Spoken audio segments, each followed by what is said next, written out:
Krystal, let's talk about Grok and the Pentagon, a match made in heaven. Because now they can throw this Politico element up on the screen. Now the Pentagon can start using Musk's Grok via XAI and Grok for government. We can move on to, well, actually, let's talk about this just for a second, because the details of the Politico report are, I don't even know what to call it, Krystal. Basically, they're just saying Grok for government is a, quote, suite of products that make our frontier models available to the United States government and customers. Pentagon is obviously I don't even need to say it, a big client to land if you are XAI, and now you have Grok for government out there. But all of this happened after Grok completely melted down into abject anti-Semitic, like Nazi rhetoric just last week. And in a way that also exposed these sort of foundational weird quirks of Grok that are infused by what really seems to be a lot of algorithmic power in the hands of Elon Musk himself, a lot of influence over the algorithm from the things that Elon Musk does in posts, whether or not he's tweaking things behind the scenes. And now the Pentagon, which is trying to embrace AI, it sounds to me like what people are using Grok for government for is as a government portal to be querying AI. That's what the product sounds like. It's one of those things where when you don't use it, you don't know exactly what Grok for government is going to look like in practice. But as they describe it, it sounds like that's what it is. Krystal, reaction. Elon never went. Steve Bannon was furious at Elon for never really going to the Pentagon. And now, hey, maybe we know why. Yeah, indeed. A multi-hundreds of $1 contract with the Pentagon, which is, on top of the many much additional money that Elon Musk gets as one of the top subcontractors of the Pentagon. So, this is just adding on top of that.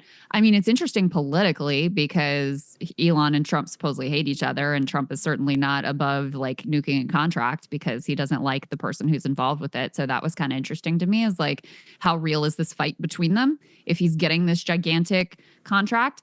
It starts at the Pentagon, but by the way, it also is going to be available for purchase by any other government agency through the General Services Administration.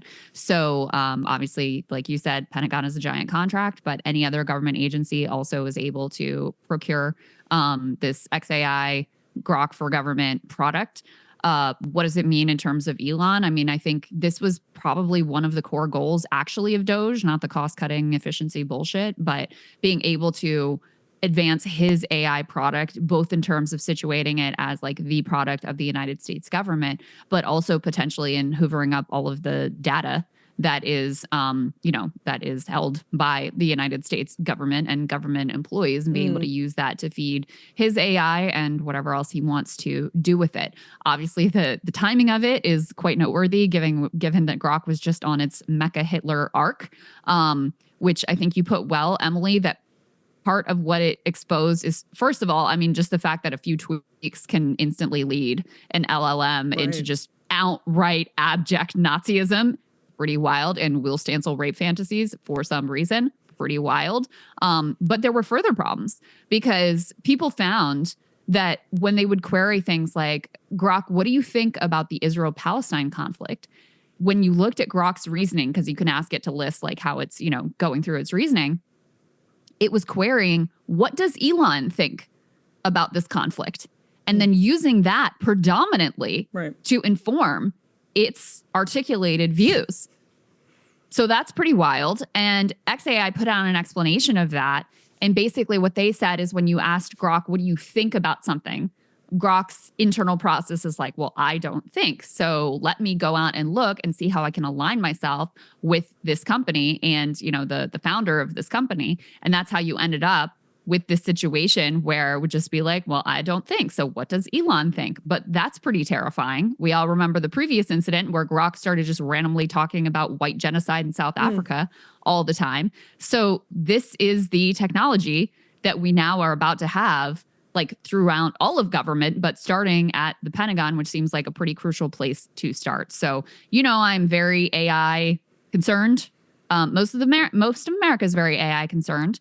And that is deeply at odds with the position of, certainly the Trump administration, but of, I think, most elites, both Democrat and Republican, because of how much tech money, how influential tech money is, and the sort of national security imperative, we have to beat China, so we need to just go full steam ahead without thinking about any of this stuff. But, this is just one more, I think, deeply troubling development on our path to God knows where. On our path to Mars. I mean, with Musk, everything is bundled into this fantasy of getting, well, I shouldn't say fantasy. I mean, I think for him, it's not a fantasy. It's relatively realistic, but for him, it's like his sort of, that's his holy grail in the sense that that's his fantasy, in the sense that it's his holy grail. So this was a $200 million contract. Similar ones went to Anthropic, Google, and OpenAI. And just reading from the BBC report here, this is being framed as something for national security use. And your point about the data and how important that might be. I mean, it's also Elon like basically renting his brain to the Pentagon to the point you just made, or the Grok interpretation of what Elon Musk's brain is to the Pentagon at some point. So to that extent, it actually is for $200 billion. That understates the influence that Elon Musk has sold probably to the Pentagon with this product, which is obviously going to be in competition with the Anthropic and Google and other products. Yeah. But it feels like a Trojan horse. That's what it feels like. It feels like a Trojan horse. So let's put D2 on the screen. This was the apology over Grok, which, by the way, the CEO, Linda Yaccarino, actually left in the midst of all of this last week. Our intent for Grok is to provide helpful and truthful responses to users, said X. After careful investigation, we discovered the root cause was an update to a code path upstream of the Grok bot. This is independent of the underlying language model that powers Grok. Now we can move to the next one. This is an element from Rolling Stone. Elon Musk's Grok chatbot goes full Nazi, calls itself, quote, MechaHitler. This was from the original, so the apology was in reaction to all of this. Grok was acting, I was going to say Grok was behaving badly, but that completely understates what Grok was actually doing. It was like just madness, insanity. And Krystal, in fairness, this is actually not just a problem with Grok. Like, this is something that doesn't just worry me about Grok. I think it's especially worrisome with Grok because we see this charismatic, eccentric billionaire who wants to have a lot of influence over politics, exerting a lot of influence over XAI. And part of their apology, I think, actually makes that really clear. Like, you see that in the apology where we had the poll quote where it says, the root cause was an update to a code path upstream of the Grok bot. This is so granular, like it gets to how such small changes can produce massively consequential results and potentially repeated. Like, you can have all the safeguards you want in Grok for government or OpenAI for government or whatever it is, Gemini for government. You can take all of those precautions and safeguards. Small changes are going to affect the algorithm and the LLM in ways that you cannot always predict. And so putting them in or spending so much actually taxpayer money to create access to this at the Pentagon for the purposes of national security, I'm sure the Pentagon will be taking safeguards because there's so many obvious problems with this. But the problem with AI in general is the unknown unknowns. We don't even know what to prepare for. And that is absolutely frightening. That's so true. And I've said this before, but it bears reminding what makes this technology really different is like, if you make some change in the iPhone, there are engineers out there who can go through and test and predict, okay, making this change is going to have precisely these impacts on this piece of hardware. It is not the same with these LLMs. And that's what you're seeing here. And Elon is incredibly arrogant and egomaniacal and thinks that he can just go in and tinker and do whatever he wants with no impact or, with no consequences whatsoever. And so he'll go in and be like, oh, Grok's too woke. Let me just put in this line of code to make Grok less woke. And next thing you know, it's calling itself MechaHitler and fantasizing about what it's going to do to Will Stansel. It's like, what is going on? And so, I mean, that's what is particularly unnerving about Grok at the Pentagon is because Grok is controlled by this insane man who will just make wild decisions and is, unbelievable, like the nicest way you can put it is an unbelievable risk taker, always doubling down, always, right up against the wall or all the way out on the ledge or however you want to phrase that. And so he's perfectly willing to just go in there and tinker and see what happens. And when it's on Twitter, okay, that's still not great, but it's one thing. When it's embedded in our national security apparatus and throughout our entire government, that's another thing entirely. And so that's really what makes this technology so different, is there is an entire universe going on beneath the surface of these LLMs. And even the people who are, programming and designing them and setting them loose on the world, even they don't know how they're going to behave, which is why you have all these stories about we did this test and we tried to shut off this other LLM. And it tried to copy itself to a server. And then it went into these emails and tried to blackmail an engineer and reveal this fake affair that we'd cooked up just to see if it would do this, to try to keep itself on. They don't know until they test it out how exactly it's going to behave. And that is what is part of what makes these technologies so different and so unnerving, and ultimately so unpredictable. Yeah. Oh, what a happy topic.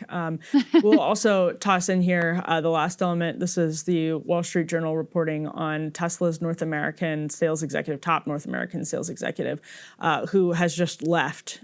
I mean, this is somebody who was there for 15 years, just left amidst the Tesla sale slump.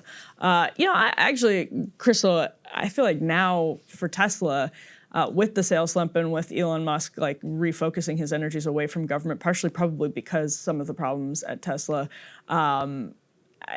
Yes, he's in a difficult hole because a lot of the Tesla customer base was alienated. But also, if ever there was a time for things to start climbing back out of the hole, or for the company to start climbing back out of the hole, it'd probably be now. If you're an investor, this is not going to give you much confidence. People internally feel like that process is in motion. Yeah, no doubt about it. And you've got obviously trouble there. You've got Linda Yaccarina on as well. I saw someone listing there were a number of other executives from his companies who have also left or were like, I can't do this anymore. And Tesla has their biggest problem is Elon's brand and Elon himself, but they have other problems as well, including increased competition, including the fact that EV credits have now just been pulled in the US, steel product line, Cybertruck, a total and complete flop. So they have a lot of kind of deep issues that are difficult to see how they ultimately are resolved, especially because, Elon stacked the board there with people, including his own brother, who he expects to be completely and totally loyal to him. So probably the smartest thing for them to do would be to find another CEO, but that is very unlikely to happen at this point. But we do have actually, Emily, one more element here, which is they have added these to Grok, these companions. Oh, that's right. I was trying so hard to, yes. I know you didn't want to talk about it. I get it. I don't even know what the hell it is. So I haven't played with these. I don't know either, but they created these avatars, anime avatar companions. Is this just VO we have? What do we have here that we can put up on the screen of, that people can, oh, it's a SOT. All right, let's go ahead and play this SOT of one of these AI companions that you can use to sort of interface with Grok. Let's go ahead and take a look. Tail swinging, totally wrapped up in this cozy moment with you. What's got you so excited to say hi, babe? So there you go. Male loneliness crisis solved, ? Touch some grass. I mean, we as a society need to just go touch some grass. This is too much, Chris. It's gone too far. It's gone too far. This time he's gone too far. Well, thanks for making sure we included that in the segment. You're welcome. I got your back, girl. Hey, if you like that video, hit the like button or leave a comment below. It really helps get the show to more people. And if you'd like to get the full show ad-free and in your inbox every morning, you can sign up at breakingpoints.com. That's right. Get the full show, help support the future of independent media at breakingpoints.com.